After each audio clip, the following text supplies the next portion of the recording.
Hello అందరికీ welcome to our channel. Day 7 వచ్చేసి పొద్దున్నే నేనైతే అల్లం వేసుకొని కొంచెం పసుపు వేసుకొని వేనీళ్ళు తాగాను. అల్లం ఇంకా పసుపు యాంటీ ఇన్ఫ్లమేషన్గా పనిచేస్తుంది, ఇంకా వెయిట్ లాస్ కూడా యూజ్ అవుతుంది. నిన్న ఇదే డ్రింక్లో నేను కొంచెం జీలకర్ర పసుపుకు బదులుగా దాల్చిన చెక్క వేసుకొని తాగాను. ఇది కూడా హాఫ్ అయ్యేంత వరకు, అంటే మనం తీసుకున్న వాటర్ సగం అయ్యేంత వరకు మరిగించి వడకట్టుకొని తాగితే చాలా బాగుంటుంది. గొంతులో కూడా రిలీఫ్గా ఉంటుంది. దీంట్లో కూడా నేనైతే లెమన్ ఇలా ఏమైతే యాడ్ చేయట్లేదు. మనం ఏ డ్రింక్ తీసుకున్నా కూడా వరుసగా ఒక 30 days 45 days దాన్నే కంటిన్యూ చేస్తే మంచి రిజల్ట్స్ అయితే వస్తాయి. తక్కువగా ఒక 3 weeks అయినా కంటిన్యూగా తాగాలి. నేను మీకు చూపించడానికని డిఫరెంట్గా చూపిస్తున్నాను. ఆ తర్వాత కొంచెం సేపు తర్వాత, అంటే 40-45 minutes తర్వాత నేనైతే మస్క్ మిలన్ తిన్నాను, చిన్నగా కట్ చేసుకుని. ఆ తర్వాత లంచ్లోకి మంచి పోషకాలు ఉన్న ఒక కిచిడి అయితే చూపిస్తున్నాను. మన ఇంట్లో ఏ పప్పులు ఉంటే అవి తీసుకోవచ్చు. నేనైతే 2 రకాలు తీసుకున్నాను. ఒకవేళ మినపప్పు, పచ్చిశనగపప్పు, ఇంకా దాంతో పాటుగా పెసరపప్పు ఇవన్నీ కూడా యాడ్ చేసుకోవచ్చు. నేనైతే కందిపప్పు, శనగపప్పు, ఒక చిన్న గ్లాసు రైస్ తీసుకున్నాను. బ్రౌన్ రైస్ ఉంటే అవి తీసుకున్నాను. బ్రౌన్ రైస్ లేకపోతే millets, white rice, single polish rice ఇలా ఏవైనా తీసుకోవచ్చు.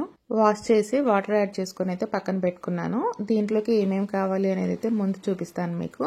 పచ్చిమిర్చి, టమాటా, ఆలు, కరివేపాకు, వెల్లుల్లి, ఇంకా ఆనియన్, ఒక లెమన్, ఓల్ గరం మసాలా ఉంటాయి కదా అవైనా వేసుకోవచ్చు. నేనైతే చెక్క, లవంగ, షాజీరా ఈ రెండైతే వాడుతున్నాను.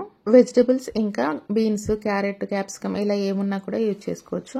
నేను నెయ్యి యూజ్ చేస్తున్నాను. ఇది ఒక 3 సరిపడా రెసిపీ అవుతుంది. నేను తీసుకున్న క్వాంటిటీ అయితే దాన్ని బట్టి మనకి ఒకరికి ఎంత సరిపోతుంది అనేది మీరు అడ్జస్ట్ చేసుకోవచ్చు. 1 స్పూన్ నెయ్యి వేసి దాంట్లోనే గరం మసాలా స్పైసెస్ అయితే యాడ్ చేశాను. బిర్యానీ ఆకు కూడా వేసుకోవచ్చు, చాలా బాగుంటుంది. నెయ్యి కాబట్టి నేను వేడవ ముందుకే వేశాను. స్పైసెస్ కొంచెం హీట్ అయినప్పుడే వెంటనే ఆనియన్, పచ్చిమిర్చి, వెల్లుల్లి, కరివేపాకు ఇవన్నీ వేసుకొని బాగా ఫ్రై చేసుకోవాలి. నెయ్యి అనే కాదు, ఆయిల్ కూడా కొంచెం హీట్ అయినప్పుడే వేసుకోవాలి. ఓవర్గా ఆయిల్ హీట్ అయినప్పుడు చిటపట అనేటప్పుడు మనం వేస్తుంటాం కదా, అలా అస్సలు వేయకూడదు. నార్మల్గా కొంచెం హీట్ ఉన్నప్పుడు మాత్రమే వేసుకోవాలి. ఏ వెజిటేబుల్స్ అయినా కూడా, తాలింపు వేసేటప్పుడైనా కూడా.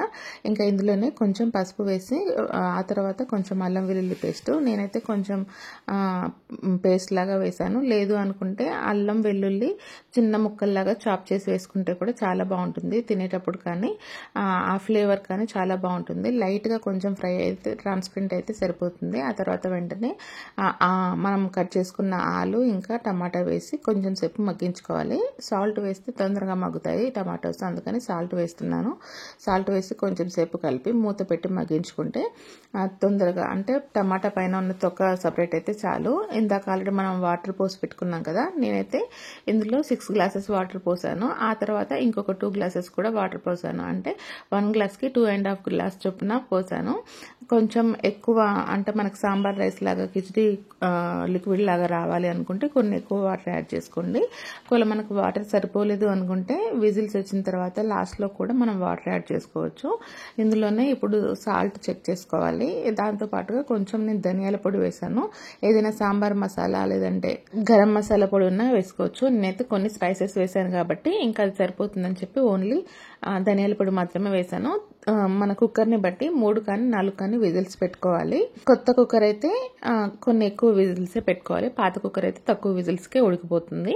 చూడండి ఇలా అయితే అయింది. నేను 4 విజిల్స్ పెట్టాను. 4 విజిల్స్కి ఇలా అయింది. దీన్ని ఇలా గరిటెతో మెత్తగా మెదుపుకోవాలి. ఎందుకంటే కందిపప్పు ఇంకా రైస్ ఇదంతా ఉంది కదా, కొంచెం మనం మ్యాష్ చేసుకుంటే సాంబార్ రైస్ లా అవుతుంది. మళ్ళీ నేను స్టవ్ ఆన్ చేసుకొని దాంట్లో కొంచెం మిరియాల పౌడర్ అయితే వేస్తున్నాను. నిమ్మకాయ అయితే మనం తినేప్పుడు లెమన్ పిండుకుంటే చాలా బాగుంటుంది.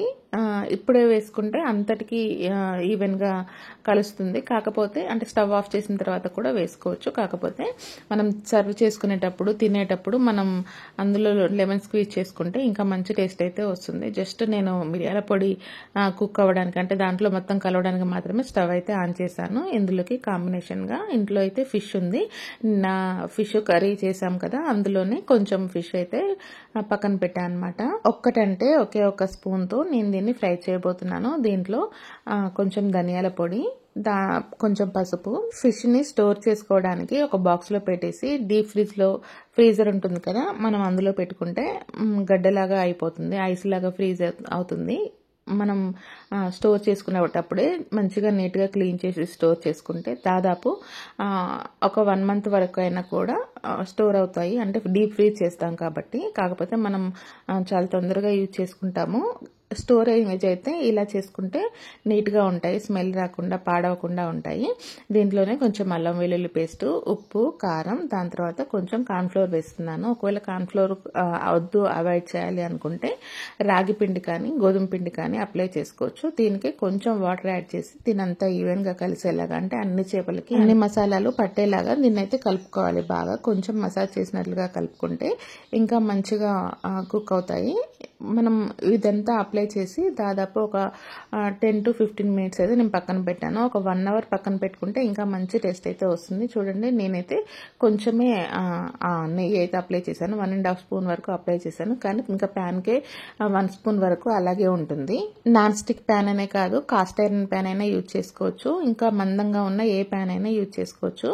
కొంచెం హీట్ అయిన తర్వాత, అంటే నెయ్యి కరగగానే సిమ్లో పెట్టేసి వెంటనే నేను ఈ ఫిష్ ముక్కలు అయితే దీని మీద స్ప్రెడ్ చేసుకున్నాను. ఇదైతే చాలా మంచిగా ఉంటుంది, టేస్ట్ కూడా బాగుంటుంది. మనం ఫ్రై చేసుకుంటాం కదా, రెగ్యులర్గా డీప్ ఫ్రై చేస్తాం కదా, దానికన్నా కూడా టేస్ట్ అయితే చాలా బాగుంటుంది. ఒకసారి ట్రై చేసి చూడండి. టేస్ట్కి టేస్ట్ ఉంటుంది, హెల్త్కి హెల్త్ కూడా ఉంటుంది.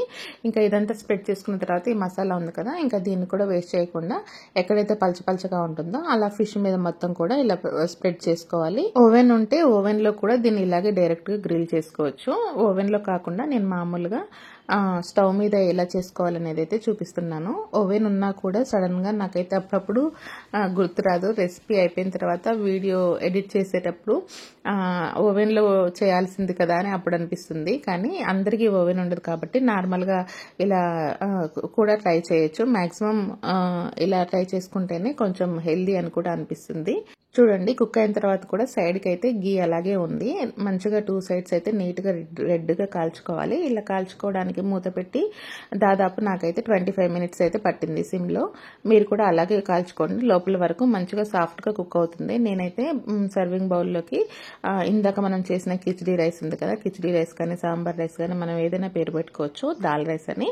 అలా నేనైతే రైస్ తీసుకున్నాను. దాంతో పాటుగా ఫిష్ ముక్కలు అయితే నేను 2 తీసుకున్నాను. చాలా పల్చగా ఉన్నాయి కాబట్టి ఒకవేళ పెద్ద ఫిష్ ముక్కలు అయితే ఒకటి సరిపోతుంది. యమ్మీగా లంచ్ అయితే ఫినిష్ చేశాను. ఇంకా ఈవినింగ్ డ్రింక్ వచ్చేసి ముందైతే లెమన్ స్క్వీజ్ చేసుకున్నాను. దాంతో పాటుగా మనం రెగ్యులర్ గా తాగే రోజ్ టీ ఉంటుంది కదా, అదైతే నేను ఈవినింగ్ కి తాగాను. మధ్యాహ్నం తినేదే నాకు కొంచెం హెవీగా ఉంది కాబట్టి నేను ఈవినింగ్ కి సపరేట్ గా స్నాక్స్ ఇలా అయితే ఏం తీసుకోలేదు. ఈ డ్రింక్ అయితే సరిపోయింది. హెవీ అవ్వడం అంటే ఓవర్ గా తినడం అని కాదు, ఆల్రెడీ అన్ని ప్రోటీన్స్ తో తిన్నాం కాబట్టి మంచిగా సరిపోయింది అనమాట. ఇంకా నైట్ కి వచ్చేసి డిన్నర్ లోకి మనం చేసుకుంటాం కదా, సర్వపిండి చేసుకుంటాం కదా రాగి పిండితో. ఆల్రెడీ ఈ రెసిపీ నేను ప్రీవియస్ వీడియోస్ లో చూపించాను, ఒకసారి చెక్ చేయండి. ఇది చేసుకొని అయితే తిన్నాను. నేను ఫస్ట్ రోజు చేసుకున్నప్పుడు క్రంచీగా క్రిస్పీగా చేసుకున్నాను కదా, ఈ రోజు అయితే కొంచెం సాఫ్ట్గా చేసుకున్నాను. అంటే నైట్ టైం కదా, నైట్ అంటే నేను 6 o'clock అయితే డిన్నర్ కంప్లీట్ చేస్తాను. ఆ టైంకి నాకైతే ఈరోజు సాఫ్ట్గా తినాలనిపించింది. ఇంకా ఆఫ్టర్నూన్ నేను పెరుగు అలా తీసుకోలేదు కాబట్టి నైట్ టైంలో ప్లెయిన్ రైతాతో అయితే ఇది తీసుకున్నాను. చాలా బాగుంటుంది, ఒకసారి ట్రై చేయండి. ఇదండి ఇవాల్టి వీడియో. మళ్ళీ రేపటి వీడియోతో మళ్ళీ మంచి రెసిపీతో మళ్ళీ కలుసుకుందాము. Thanks for watching.